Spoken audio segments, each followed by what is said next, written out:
I don't like the concept of disruptive innovation, because in the name it has the price you have to pay, a slow adoption. The more disruptive you are in food, the least people will want to try. It's been a long journey, a journey made of conversations, interesting people, and often discussing general principles and very advanced science. And when it comes to really how that science turns into something for people, something that is consumed every day by the real people out there, I figured it was time to go back to them, to traditions, to roots, to truthfulness in the land of Sardinia, the heart of the Mediterranean Sea. We're here to explore a little more the role that the industry can play when it comes to impacting people, and we're trying to do that with a great guest who's going to be allowing us to enter the philosophy and the approach of big food corporations, and still we're doing it floating around in the Mediterranean Sea, immersed, literally immersed, into millennials of history.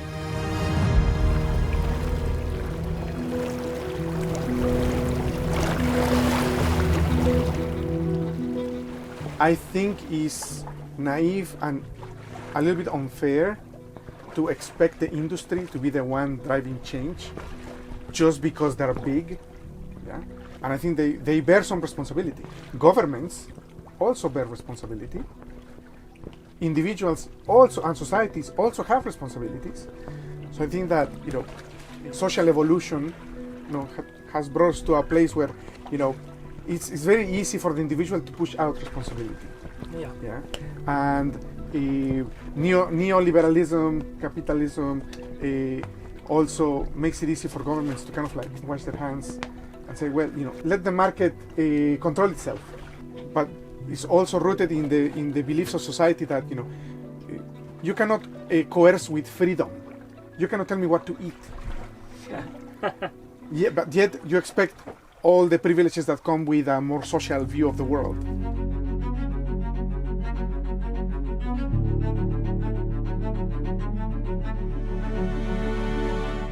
Well, when you sit on a boat with a professional from the large food corps who has been swimming in that ocean for over 20 years, I guess that's what you get. You get the complexity of the food system, the systematic vision that is multi-layered and very ramified. And that's all right with me. I was looking for this kind of challenge, but I guess the first burning question is the industry really willing to do something about it? Is the industry ready to have an impact?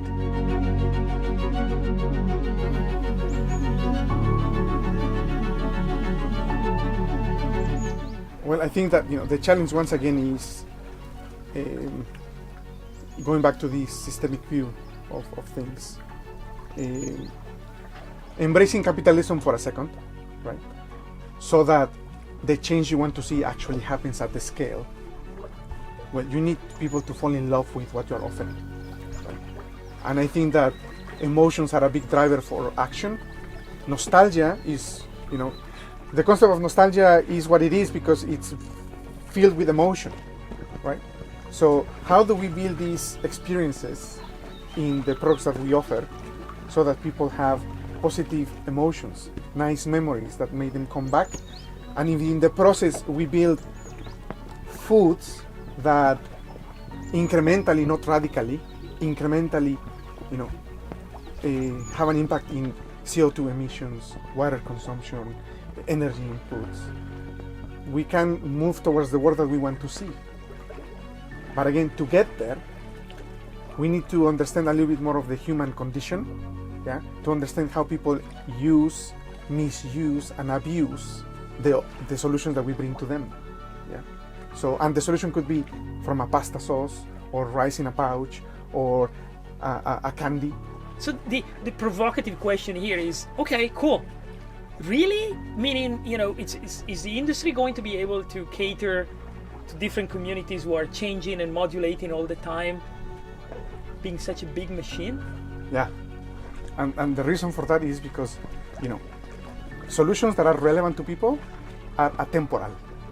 Oh, that's an interesting concept. We need to look into that. Let's talk about it. Yeah. So why atemporal? Because again, if you fulfill a relevant need, it doesn't matter if it took you 3 months, 6 months, or 12 months later to launch into the market. You know, I don't believe in that. You know, I think there is also this impatience for results that, you know, don't let us nurture babies. You know, I had a mentor that once told me, you know, the problem we have is that we want to give birth to 18-year-olds. I love it. It's fantastic. I think I'm going to steal it from him and you. Yeah, and it is true. Okay, big industry, you responded very clear. Big industry in food is nimble enough. They can make it happen. Nimble meaning at least fast enough to make it happen. Now, my question is, are they using the correct magnifying glass when they look at human emotions? This is coming from the founder of Thimus. So obviously it's a loaded question, because a lot of the companies we work with, they really care about better understanding of those human emotions. Do you think that's a trend that is coming? Every company in food or big food is gonna really take into consideration new tools to understand humans? Or you just think it's, as always, it's just gonna be a matter of who is leading and the culture? Yeah, I think that, again, perhaps earlier my statement was taken as a generality, right? So there are, you know, a few big players that I believe do have the muscle, let's call it like that, to invest in a better understanding of the relationship between humans and food. Yeah. Again, I think it's just the time scale in which we want to operate, or they are demanded to operate on that, as a result of the forces of capitalism. Yeah. So we're going to come back to that over and over again. You know. So again, I think that I don't think there is a necessary lack of intention. So it's just like, well, you have to maneuver also your own context and environment. But I do believe that what the industry has as an opportunity is do little experiments, skunk works. Yeah. Take your time, develop solutions that will grow over time, and that they represent a very minute portion of anybody's budget. Take that time to give birth to a 0 days old kid. You know, and if it sold 3 million, oh, you know what, $3 million versus $300 million of the brand, whatever, so be it. But next year is going to be 5 million or 6 million, 100% increase. Well, you don't see that every day. So you're talking about sowing the seeds of change. Of course. Yeah, this takes time. Thanks to Cesar's words, we have started walking in this very complex and rich garden of arguments. We have understood that the industry is capable of catering to human emotions by providing what are defined as being atemporal solutions, and by doing that, eventually have a very incremental kind of impact on people's lives. And that's clear and great to hear, because the muscle is there. But I've been wondering all along, yes, I know the muscle is there, but is the industry willing to actually exercise and grow that muscle? Is that a direction we're going into the future? And so can we be hopeful that this is the direction the industry will go?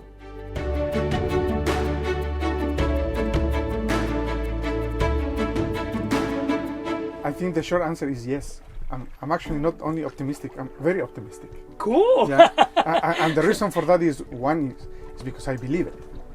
So, and I think that my role within the industry, and I've been doing this for many years already, is precisely bringing to bear the nuance of the different tastes, the cultural elements. And I have to say that also not fully in full success. Right. Right. You know, for me, ideally, I would like to have, just like Thimus is doing, an anthropologist, a sociologist, a behavioral economist, a designer. Yeah. Because food is complex, and in as long as we don't embrace the complexity, we will continue to have products that, you know, today they're in the shelf, and 6 months later they are not on the shelf. There are many reasons for that as well. Yeah, it's not always that, oh, you know, this product wasn't good enough. No. Distribution, marketing, sales force, all those things matter, right? So, and I've seen great products not making it, not because they weren't good enough, It's just they didn't have the support they needed to have because the machinery is very complex. Coming back to the central question, I'm very optimistic because I believe that globalization has also made us very sensitive to inputs from other places. Yeah. Yeah. So it has also made us very insensitive to seasonality. Totally insensitive, I would guess. Yeah. So again, there is always another side of the coin for every solution we put in front of us. It's just about, okay, so what is the biggest benefit? I'm personally a utilitarian in the sense of, for any given choice I have, which one provides me with the biggest benefit for the most people? Because I cannot have everybody happy.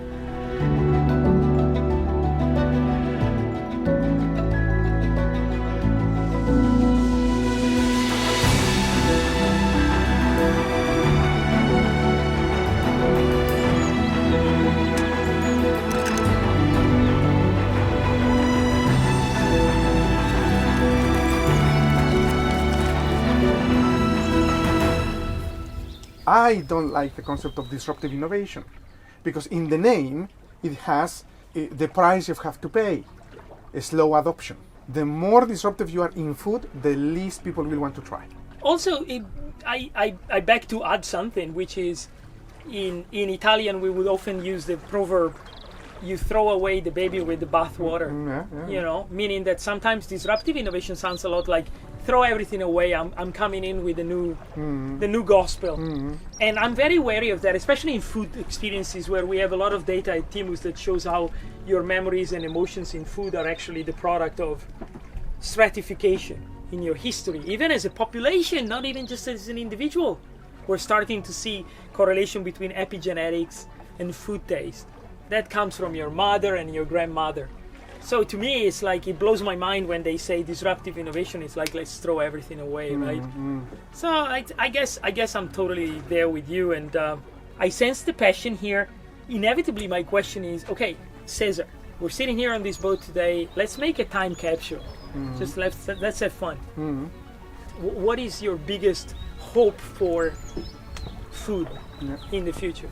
Well, I think that success could probably look like truly embedded in the culture of a company.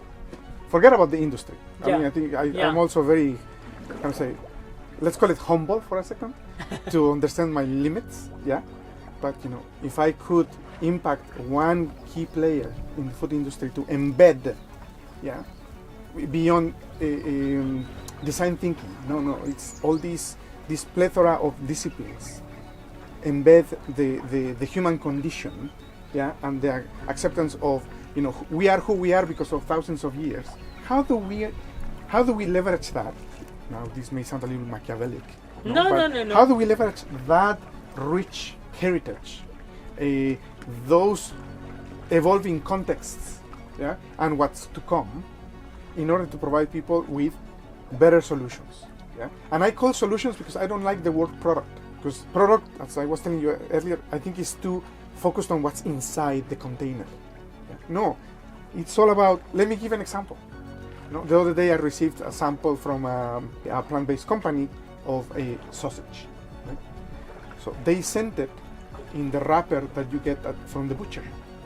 That I don't know how to call that type of paper. With the I think we with call the tape. It wax paper or something. So that with the tape, the butcher gives you. So I received the thing, and I opened, and the sound of the paper, and it's like, whoa. I knew that what's inside was plant-based, but I was having another feeling. So how do you load experiences with all those signifiers that take your brain, and you are an expert on where the brain goes, to the right place?